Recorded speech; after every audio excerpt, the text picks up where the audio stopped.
The Great Gatsby, Chapter 5. When I came home to West Egg that night, I was afraid for a moment that my house was on fire. 2 o'clock and the whole corner of the peninsula was blazing with light, which fell unreal on the shrubbery and made thin, elongating glimpses upon the roadside wires. Turning a corner, I saw that it was Gatsby's house, lit from tower to cellar. At first, I thought it was another party, a wild rout that had resolved itself into hide-and-go-seek or sardines in the box, with all the house thrown open to the game. But there wasn't a sound, only wind in the trees which blew the wires and made the lights go off and on again, as if the house had winked into the darkness. As my taxi groaned away, I saw Gatsby walking toward me across his lawn. "Your place looks like the World's Fair," I said. "Does it?" He turned his eyes toward it absently. "I've been glancing into some of the rooms. Let's go to Coney Island, old sport, in my car." "It's too late." "Well, suppose we take a plunge in the swimming pool. I haven't made use of it all summer. I've got to go to bed." "All right." He waited, looking at me with suppressed eagerness. "I talked with Miss Baker," I said, after a moment. "I'm going to call up Daisy tomorrow and invite her over here to tea." "Oh, that's all right," he said carelessly. "I don't want to put you to any trouble." "What day would suit you?" "What day would suit you?" he corrected me quickly. "I don't want to put you into any trouble, you see." "How about the day after tomorrow?" He considered for a moment, then with reluctance, "I want to get the grass cut," he said. We both looked at the grass. There was a sharp line where my ragged lawn ended and the darker, well-kept expanse of his began. I suspected that he meant my grass. "There's another little thing," he said uncertainly, and hesitated. "Would you rather put it off for a few days?" I asked. "Oh, it isn't about that. At least," he fumbled with a series of beginnings. "Why, I thought... Why, look here, old sport. You don't make much money, do you?" "Not very much." This seemed to reassure him, and he continued more confidently. "I thought you didn't. If you'll pardon my... You see, I carry on a little business on the side, a sort of sideline. You understand. And I thought that if you don't make very much... You're selling bonds, aren't you, old sport?" "Trying to." "Well, this would interest you. It wouldn't take up very much of your time, and you might pick up a nice bit of money. It happens to be a rather confidential sort of thing." I realize now that under different circumstances that conversation might have been one of the crises of my life. But because the offer was obviously and tactlessly for a service to be rendered, I had no choice except to cut him off there. "I've got my hands full," I said. "I'm much obliged, but I couldn't take on any more work." You wouldn't have to do any business with Wolfsheim. Evidently, he thought I was shying away from the conjunction mentioned at lunch, but I assured him he was wrong. He waited a moment longer, hoping I'd begin a conversation, but I was too absorbed to be responsive, so he went unwillingly home. The evening had made me light-hearted and happy. I think I walked into a deep sleep as I entered my front door, so I didn't know whether or not Gatsby went to Coney Island, or for how many hours he glanced into rooms while his house blazed gaudily on. I called up Daisy from the office the next morning and invited her to come to tea. "Don't bring Tom," I warned her. "What?" "Don't bring Tom." "Who is Tom?" she asked innocently. The day agreed upon was pouring rain. At 11 o'clock, a man in a raincoat, dragging a lawnmower, tapped at my front door and said that Mr. Gatsby had sent him over to cut my grass. This reminded me that I'd forgotten to tell my Finn to come back, so I drove into West Egg Village to search for her among soggy, whitewashed alleys and to buy some cups and lemons and flowers. The flowers were unnecessary, for at 2 o'clock a greenhouse arrived from Gatsby's, with innumerable receptacles to contain in. An hour later, the front door opened nervously, and Gatsby, in a white flannel suit, silver shirt, and gold-colored tie, hurried in. He was pale, and there were dark signs of sleeplessness beneath his eyes. "Is everything all right?" he asked immediately. "The grass looks fine, if that's what you mean." "What grass?" he inquired blankly. "Oh, the grass in the yard." He looked out the window at it, but judging from his expression, I don't believe he saw a thing. "Looks very good," he remarked vaguely. "One of the papers said that they thought the rain would stop about 4.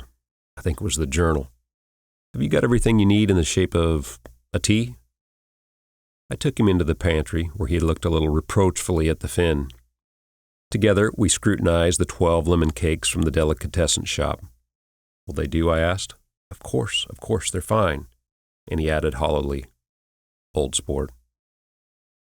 The rain cooled about 3:30 to a damp mist, through which occasional thin drops swam like dew. Gatsby looked with vacant eyes through a copy of Clay's Economics, starting at the finished tread that shook the kitchen floor and peering toward the bleared windows from time to time, as if a series of invisible but alarming happenings were taking place outside. Finally, he got up and informed me in an uncertain voice that he was going home. "Why's that?" "Nobody's coming to tea. It's too late." He looked at his watch as if there was some pressing demand on his time elsewhere. "I can't wait all day." "Don't be silly. It's just 2 minutes to 4.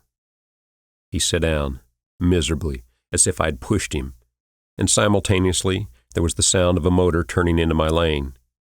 We both jumped up and, a little harrowed myself, I went out into the yard. Under the dripping bare lilac trees, a large open car was coming up the drive. It stopped. Daisy's face, tipped sideways beneath a 3-cornered lavender hat, looked out at me with a bright, ecstatic smile. "Is this absolutely where you live, my dearest one?" The exhilarating ripple of her voice was a wild tonic in the rain. I had to follow the sound of it for a moment, up and down, with my ear alone before any words came through. The damp streak of hair lay like a dash of blue paint across her cheek, and her hand was wet with glistening drops as I took it to help her from the car. "Are you in love with me?" she said, low in my ear. "Or why did I have to come alone?" "That's the secret of Castle Rackrent. Tell your chauffeur to go far away and spend an hour." "Come back in an hour, Ferdy." Then in a grave murmur, "His name is Ferdy."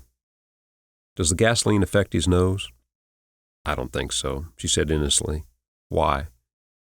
We went in. To my overwhelming surprise, the living room was deserted. "Well, that's funny," I exclaimed. "What's funny?" She turned her head as there was a light, dignified knocking at the front door. I went out and opened it. Gatsby, pale as death, with his hands plunged like weights into his coat pockets, was standing in a puddle of water, glaring tragically into my eyes. With his hands still in his coat pockets, he stalked by me into the hall, turned sharply as if he were on a wire, and disappeared into the living room. It wasn't a bit funny. Aware of the loud beating of my own heart, I pulled the door to against the increasing rain. For half a minute, there wasn't a sound. Then from the living room, I heard a sort of choking murmur and part of a laugh followed by Daisy's voice on a clear, artificial note. "I certainly am awfully glad to see you again." A pause. It endured horribly. I had nothing to do in the hall, so I went into the room.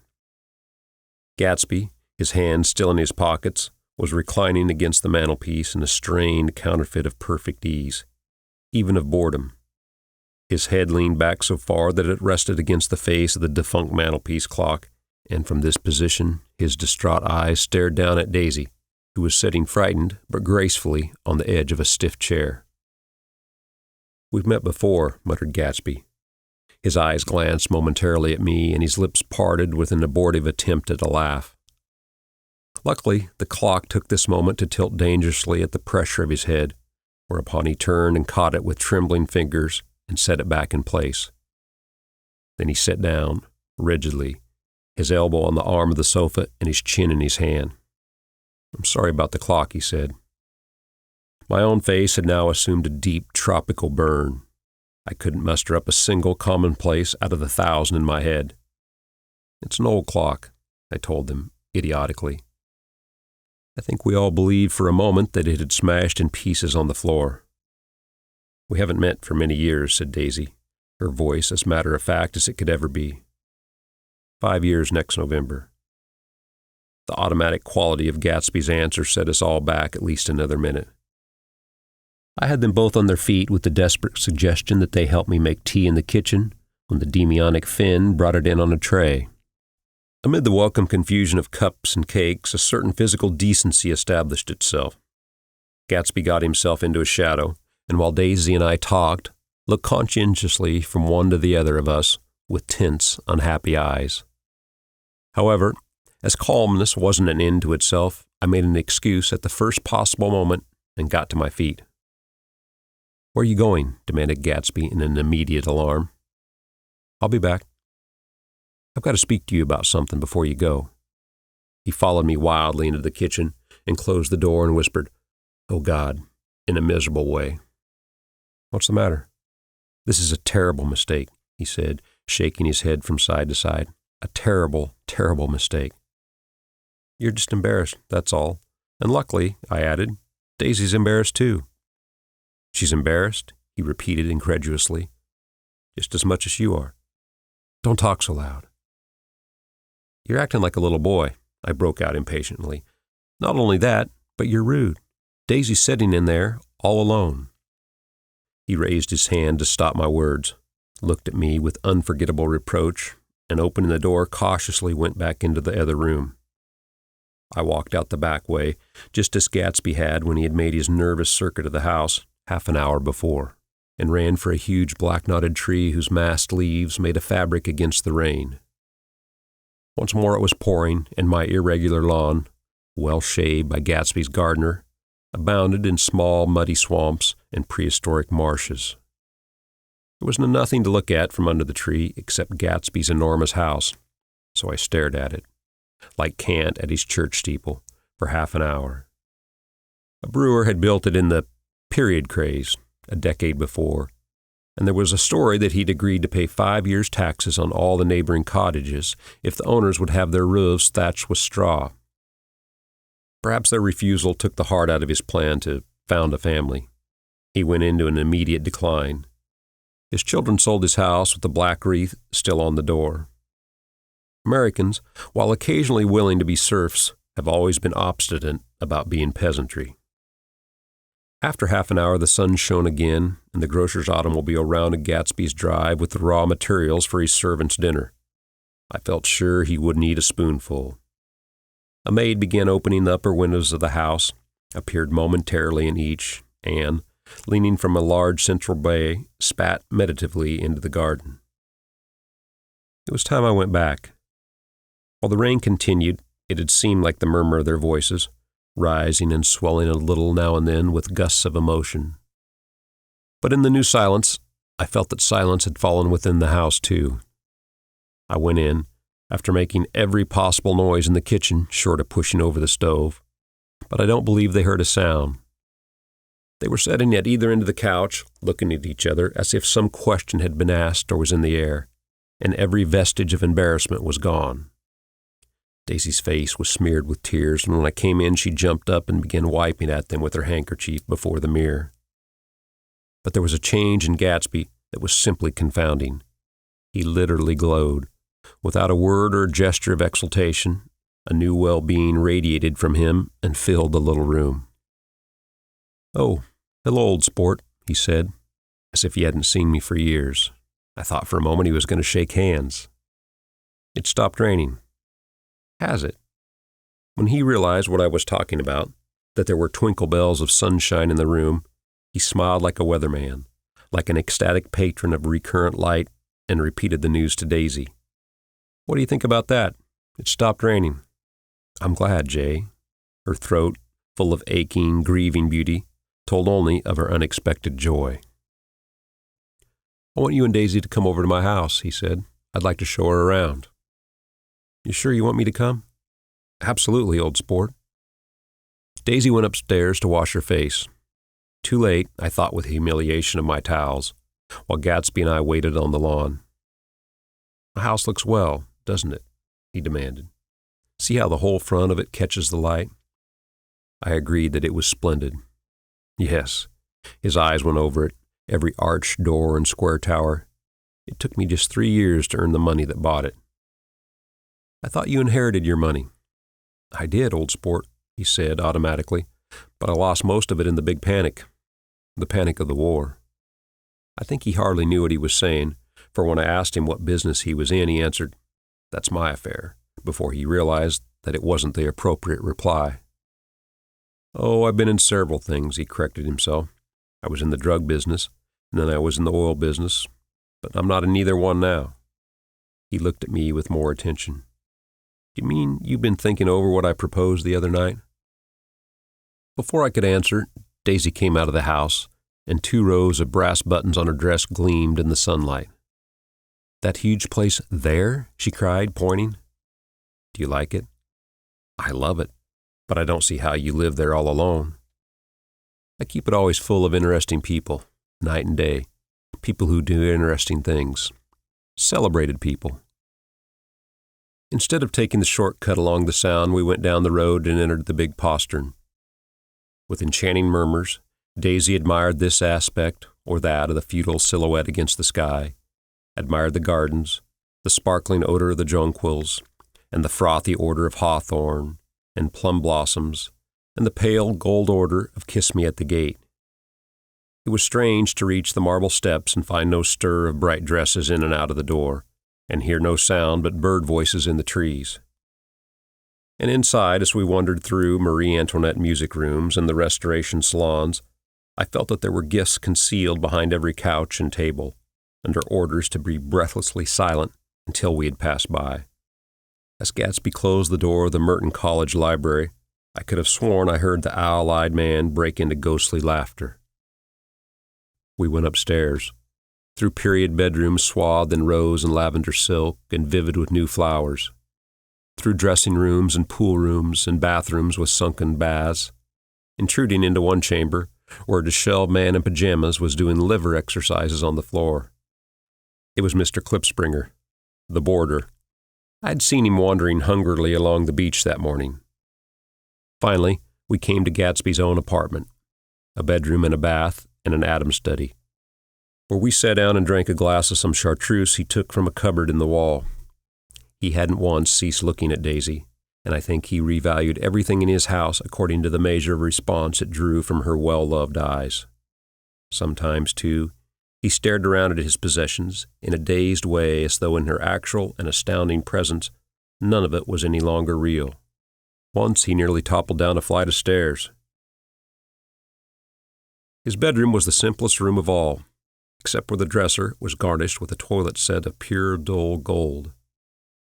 Daisy took the brush with delight and smoothed her hair, whereupon Gatsby sat down and shaded his eyes and began to laugh. "It's the funniest thing, old sport," he said hilariously. "I can't, when I try to." He had passed visibly through 2 states, and he was entering upon a third. After his embarrassment and his unreasoning joy, he was consumed with wonder at her presence. He had been full of the idea so long, dreamed it right through to the end, waited with his teeth set, so to speak, at an inconceivable pitch of intensity. Now, in the reaction, he was running down like an overwound clock. Recovering himself in a minute, he opened for us 2 hulking patent cabinets, which held his masked suits, dressing gowns and ties, and his shirts, piled like bricks in stacks a dozen high. "I've got a man in England who buys me clothes. He sends over a selection of things at the beginning of each season, spring and fall." He took out a pile of shirts and began throwing them, one by one, before us. Shirts of sheer linen and thick silk and fine flannel, which lost their folds as they fell and covered the table in many-colored disarray. While we admired, he brought more, and the soft, rich heap mounted higher. Shirts with stripes and scrolls and plaids in coral and apple green and lavender, and faint orange with monograms of Indian blue. Suddenly, with a strange sound, Daisy bent her head into the shirts and began to cry stormily. "They're such beautiful shirts," she sobbed, her voice muffled in the thick folds. "It makes me sad because I've never seen such beautiful shirts before." After the house, we were to see the grounds and the swimming pool, and the hydroplane and the midsummer flowers.